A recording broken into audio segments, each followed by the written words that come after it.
Hello मेरे प्यारे छात्रों, नमस्कार। स्वागत है आप सभी का। चैप्टर हो जब एक वृक्ष की हत्या, जहां से 5 से 10 क्वेश्चन बन सकता है। मात्र 5 मिनट से 10 मिनट आपको देखना पड़ेगा और बनने वाले हर सवाल को हम करेंगे धुआं धुआं धुआं। आइए कॉन्सेप्ट के ऊपर डायरेक्ट हम बात करते हैं बगैर किसी टाइम को वेस्ट किए हुए। तो चलते हैं एक बार प्यारी से झलकों के साथ एक वृक्ष की हत्या को देखते हैं। अभी मजा आएगा ना भिड़ो। इस पाठ के अगर कवि के बारे में पूछा जाए कि कौन है, तो कुंवर नारायण है इनके कवि। इनके कवि कौन है? कुंवर नारायण है। मेरे प्यारे बच्चों, इनका जन्म अगर आपसे पूछा जाए ना, तो 19 सितंबर 1927 बताइएगा। तो बताइएगा 19 सितंबर 1927 को बताइएगा। कहाँ हुआ था इनका जन्म? तो आपको बताना है यूपी लखनऊ में हुआ था। लखनऊ ये थे, उत्तर प्रदेश के लखनऊ में हुआ था। कुंवर नारायण ने कविता लिखने की शुरुआत 1950 के आसपास से किया था। कब लिखने की शुरुआत किया था? 1950। ये सब उतने आते नहीं है। यह कविता इन्हीं दिनों से लिया गया है। हाँ, ये प्रश्न बहुत आते हैं कि बताओ एक वृक्ष की हत्या जो है वो कहाँ से लिया गया है। तो आपको बताना है इन्हीं दिनों से लिया गया है। क्या बताओगे? इन्हीं दिनों से लिया गया है। इनकी जो इन्होंने साहित्य अकादमी पुरस्कार सम्मान मिला है। आपको साहित्य अकादमी का सम्मान मिला है, यानी इनको क्या मिला है? साहित्य अकादमी कवि मिला पुरस्कार। साहित्य अकादमी कवि सम्मान भी इनको दिया गया है।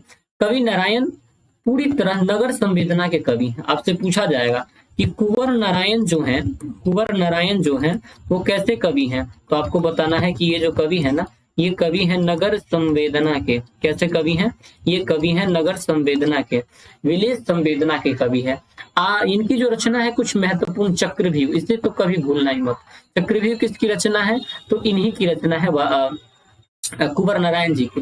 कोई दूसरा इन्हीं दिनों आधी आधी है, मतलब ये भी नहीं अच्छा है क्वेश्चन, बस एक ही चक्रव्यूह को याद रखना, बाकी मैं देख लूंगा। कवि को बूढ़ा वृक्ष चौकीदार क्यों लगता है था? कवि को उसके दरवाजे पर खराब वृक्ष चौकीदार सा लगता था। खराब नहीं, खरा। यानी कवि जब जब वृक्ष को देखता था अपने दरवाजे पर, तो उन्हें ऐसा लगता था कि ये चौकीदार के जैसे खड़े। जिस प्रकार से एक चौकीदार घर की रक्षा करता रहता है, उसी प्रकार से ये वृक्ष जो है बूढ़ा तो हो गया है, लेकिन आज भी चौकीदार के जैसे खड़ा है। क्योंकि एक चौकीदार की तरह बूढ़ा वृक्ष उसके दरवाजे पर हमेशा तैनात रहता था। जिस प्रकार से जो क्या कहते हैं, चौकीदार तैनात होते हैं, उसी प्रकार से बूढ़ा वृक्ष जो था वो तैनात था। वृक्ष और कवि में क्या संवाद होता है? कवि के अनुसार कवि बाहर घर से जाते थे तो मानो वृक्ष दूर से ललकारता, कौन जवाब देता, मैं कहता तुम्हारा दोस्त। यानी वो जब भी कभी जाते थे और आते थे तो उनको पेड़ पूछता था कि कौन हो, जैसे गार्ड वगैरह जो पूछते कि कौन हो, तो कवि कहते थे कि मैं तुम्हारा दोस्त हूँ।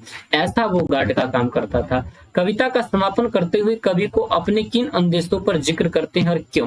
कविता का समापन करते हुए कवि कहते हैं कि बचाना है जंगल को मरुस्थल हो जाने से। याद रखना, जंगल को मरुस्थल हो जाने से, मनुष्य को जंगली हो जाने से, और वर्तमान समय में पर्यावरण का दुरुपयोग हो रहा है। देखिए, कविता का समापन करते हुए कवि कहते हैं कि बचाना है जंगल को मरुस्थल हो जाने से और बचाना है मनुष्य को जंगली हो जाने से, क्योंकि वर्तमान समय में मनुष्य पर्यावरण का दुरुपयोग कर रहा है। वर्तमान समय मनुष्य जो है वो क्या कर रहा है?